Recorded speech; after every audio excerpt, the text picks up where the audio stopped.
بسم اللہ الرحمن الرحیم۔ کلاس 9 فیڈرل بورڈ، مضمون اسلامیات، لیکچر 7، سورہ انفال، آیت نمبر 38 تا 44۔ تراجم و تشریحات کی دہرائی، یہ دہرائی چل رہی ہے، آخری لیسن ہے دہرائی کا، اور اس کی معامش کی سوالات۔ سورہ انفال کا آخری لیسن ہے تراجم و تشریحات کی دہرائی کا۔ ہم چلتے ہیں تراجم و تشریح کی طرف۔ بسم اللہ الرحمن الرحیم۔ قل للذین کفروا ان ینتہوا، کہہ دیجئے کفار سے اگر وہ باز آ جائیں، یغفر لہم ما قد سلف، تو معاف کر دیا جائے گا جو ان سے پہلے ہو چکا، جو ان کا پہلے ہو چکا۔ وَإِن يَعُودُوا، اگر وہ لوٹے تو فقد مدد سنت الاولین، تو بے شک پہلوں کا طریقہ گزر چکا ہے۔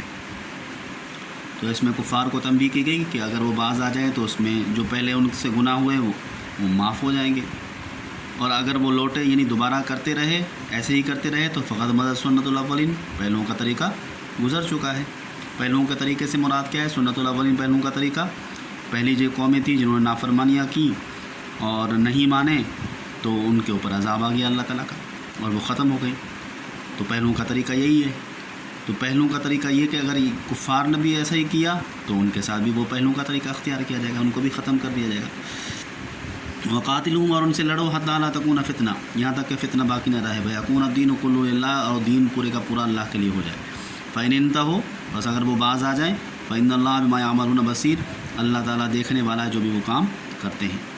تو یہاں پہ کہا گیا مومنین کو، مسلمانوں کو، کہ ان سے لڑتے رہو کفار سے یہاں تک کہ فتنہ باقی نہ رہے۔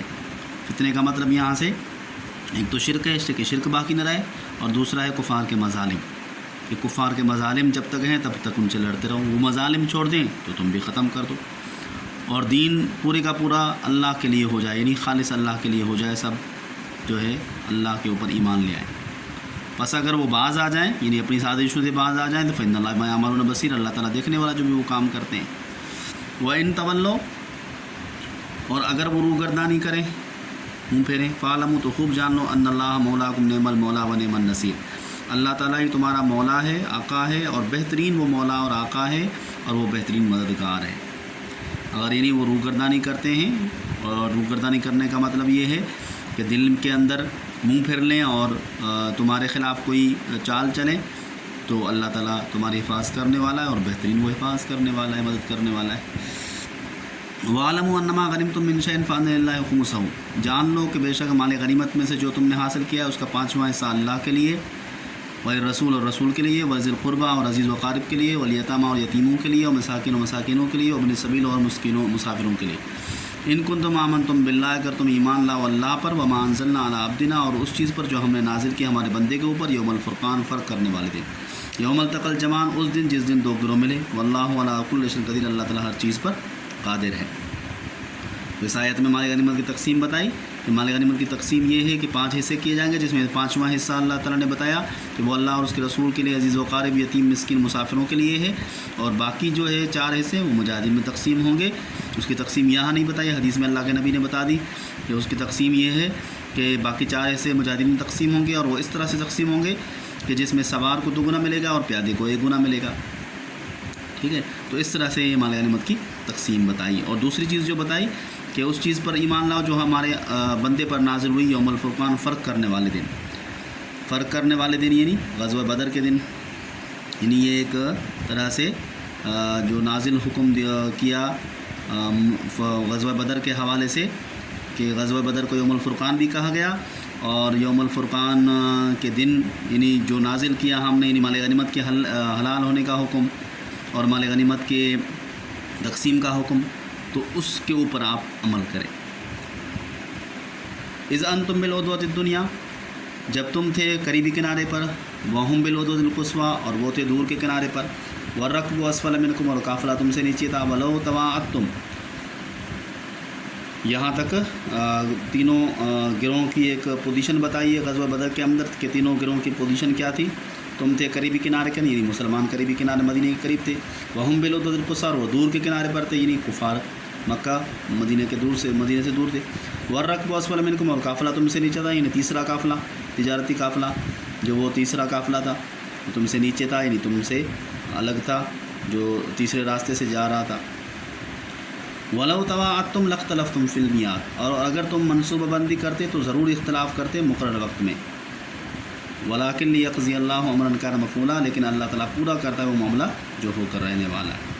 لِيَهْلِكَ مَنْ هَلَكَ، تاکہ ہلاک ہو جس کو ہلاک ہونا ہے، عن بَيِّنَةٍ، واضح نشانی دیکھنے کے بعد،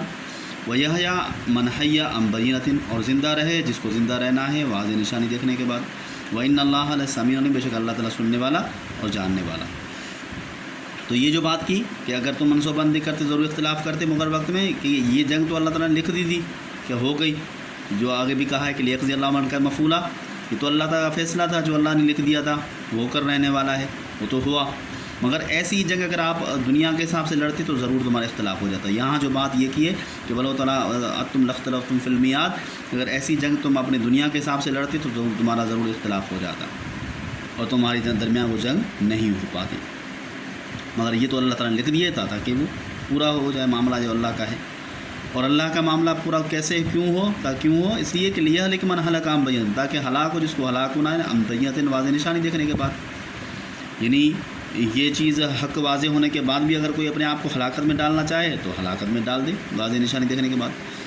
اور زندہ رہنا چاہے مَنْ حَيَّ عَن بَيِّنَةٍ، تو زندہ رہے واضح نشانی دیکھنے کے بعد، یعنی اسلام کو قبول کر لے۔ وَإِنَّ اللَّهَ لَسَمِيعٌ عَلِيمٌ، بے شک اللہ تعالیٰ سننے والا۔ اِذْ يُرِيكُمُ اللَّهُ فِي مَنَامِكَ، جب اللہ نے تمہیں وہ لوگ دکھلائے تمہاری نیند میں تھوڑے۔ وَلَوْ أَرَاكَهُمْ كَثِيرًا، اور اگر زیادہ دکھلاتا تو لَفَشِلْتُمْ، تم کمزور ہو جاتے، وَلَتَنَازَعْتُمْ فِي الْأَمْرِ، اور تم جھگڑتے اپنے معاملے میں، وَلَٰكِنَّ اللَّهَ سَلَّمَ، لیکن اللہ نے بچا لیا، إِنَّهُ عَلِيمٌ بِذَاتِ الصُّدُورِ، بے شک اللہ تعالیٰ سینوں کے رازوں کو سے واقف ہے۔ تو یہ خصوصی انعام کا ایک ذکر کیا ہے کہ اگر اللہ تعالیٰ نے تمہاری نیند میں کفار جو ہے وہ تھوڑے دکھلائے، اگر زیادہ دکھلاتا تو تم کمزور ہو جاتے اور آپس میں لڑتے، لیکن اللہ نے اس سے بچا لیا، وہ سینوں کے رازوں سے واقف۔ وَإِذْ يُرِيكُمُهُمْ إِذِ الْتَقَيْتُمْ، اور جب وہ لوگ تمہیں دکھلائے، إِذِ الْتَقَيْتُمْ، تم جب ملے ان سے تمہاری آنکھوں میں تھوڑے، وَيُقَلِّلُكُمْ فِي أَعْيُنِهِمْ، اور تمہیں بھی کم کیا ان کی آنکھوں میں، لِيَقْضِيَ اللَّهُ أَمْرًا كَانَ مَفْعُولًا، تاکہ اللہ تعالیٰ پورا کرے وہ معاملہ جو ہو کر رہنے والا ہے۔ وَإِلَى اللَّهِ تُرْجَعُ الْأُمُورُ، اللہ کی طرف ہی کام لوٹتے ہیں۔ تو اس آیت میں بھی وہی بات کی ہے، مگر تھوڑا سا فرق ہے اس کے اندر کہ اوپر والی بات بھی وہی کی کہ اللہ نے تمہاری نیند میں تمہیں تھوڑے دکھائے، یہاں بھی وہی بات کی ہے، مگر تھوڑا سا فرق ہے کہ یہاں پر یہ بات بھی کی ہے کہ تمہیں بھی اللہ تعالیٰ نے یعنی تمہیں بھی اللہ تعالیٰ نے کفار کی تعداد کم دکھلائی اور تمہیں بھی کم کیا ان کی آنکھوں میں، یعنی کفار کو بھی تمہاری تعداد کم دکھلائی، حالانکہ تم تو تھے تھوڑے مگر اس سے بھی کم دکھائے تاکہ ان کے حوصلے اور بھی زیادہ بلند ہو اور میدان جنگ میں پہنچے اور جو اللہ تعالیٰ کا فیصلہ ہے وہ پورا ہو جائے۔ تو یہ بات تھی ان آیات کے اندر، تراجم و تشریحات کے اندر الفاظ دیکھ لیں جو آپ کی کاپی کے اندر بھی ہیں، آپ لوگ لکھ چکے ہیں، دوبارہ سے اس کو دیکھ لیں۔ مزت منع گزر چکی ہے، عضوت الدنیا وادی کے اس جانب یعنی قریبی کنارہ، عضوت القصویٰ اس جانب اس کنارے، لفاشلتم تم ضرور ہمت ہار جاتے، نامردی دکھاتے، یقلل کم کر کے دکھاتا ہے تھوڑا کر کے، یوم الفرقان فیصلہ کا دن لفظی معنی یہ ہے، اور یوم الفرقان غزوہ بدر کو کہا گیا، یعنی قرآنی نام یوم الفرقان غزوہ بدر کا یوم الفرقان۔ الرکب قافلہ، یہ الفاظ ہو گئے۔ پھر اس کے بعد آپ دیکھیں اس سبق میں مال غنیمت کی تقسیم کے بارے میں کیا حکم دیا گیا ہے۔ مال غنیمت کی تقسیم کے بارے میں ہم بات کر دی کہ 5 حصے کیے جائیں گے، جس میں سے 5واں حصہ اللہ اس کے رسول عزیز وقارب یتیم مسکین مسافروں کے بارے میں کہا گیا، ان میں تقسیم ہوگا، اور باقی کے 4 حصے مجاہدین میں تقسیم ہوں گے۔ اور سوال نمبر 2 جو ہے جو مال غنیمت کی تقسیم کے اندر یہ جو چیز بتا دی کہ 4 حصے مجاہدین میں تقسیم ہوں گے، وہ اس طرح سے کہ سوار کو دگنا ملے گا اور پیادے کو 1 گنا ملے گا، اور سوار کو دگنا اس لیے کہ ایک اس کا ایک اس کی سواری کا، تو اس طرح سے مال غنیمت کی تقسیم جائے۔ دوسرا سوال، اللہ تعالیٰ نے غزوہ بدر میں مسلمانوں کی کامیابی کے لیے کس خصوصی انعام و احسان کا ذکر فرمایا ہے؟ تو خصوصی انعام و احسان کے اندر تو بہت سارے ہیں، یعنی جتنے بھی انعام تھے وہ خصوصی انعام تھے، مگر اس میں سے 2 جو ہیں اہم ہیں۔ ایک تو ہے اللہ کے نبی کا معجزہ، آپ وسلم کا معجزہ، ایک مٹھی پر مٹی اٹھا کر کفار کی طرف بہکنا،